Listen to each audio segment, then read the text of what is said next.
Okay, so if the interviewer is concerned about your lack of sales experience, then what you should do is a couple of things. Number one, look at your past experience, whatever role that you had. Even though it's not sales, I am sure that there is some task, quality, activity that you've done in your previous role that corresponds to a sales activity. So I'm looking at your username and I'm assuming that you are potentially a mindset coach. Let's say that's the case. If you are a mindset coach, then I'd recommend looking at your mindset coach role. What do you do as a mindset coach? You ask a really good question probably to understand how the person that you're talking to is feeling and thinking.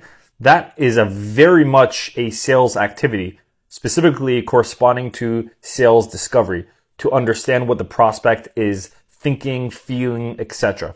So then you need to make a list of all the roles and activities you've done and then correspond that to a sales activity. Now, if you don't know how to sort of map that, then reply back to this video and we'll map it together and I'll help you out.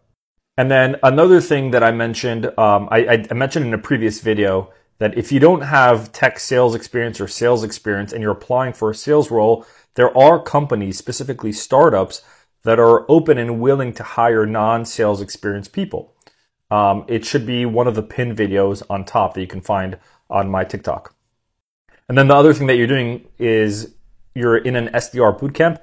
Yes, that's also really good because then you can pick up on the nomenclature and the language and you can at least get the mindset right. And that shows the prospect, not the prospect, that shows the interviewer that you're investing in yourself in terms of sales.